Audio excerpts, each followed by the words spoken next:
সঙ্গীত পরিচালক পলাশ মুচ্ছলের সঙ্গে ২৩ নভেম্বর স্মৃতি মান্দানার বিয়ের দিন নির্ধারিত ছিল, কিন্তু সেদিন হঠাৎ করেই স্মৃতির বাবা অসুস্থ হয়ে হাসপাতালে ভর্তি হলে বিয়ে পিছিয়ে যায়।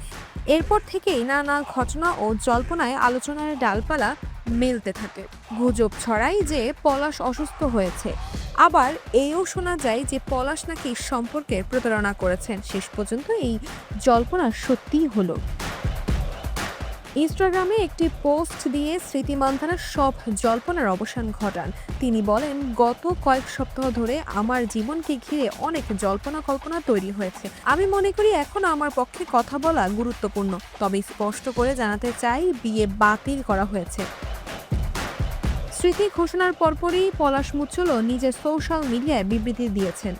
তিনি সরাসরি জানিয়েছেন তাদের সম্পর্ক টিকছে না এবং তিনি জীবনে এগিয়ে যাওয়ার সিদ্ধান্ত নিয়েছেন।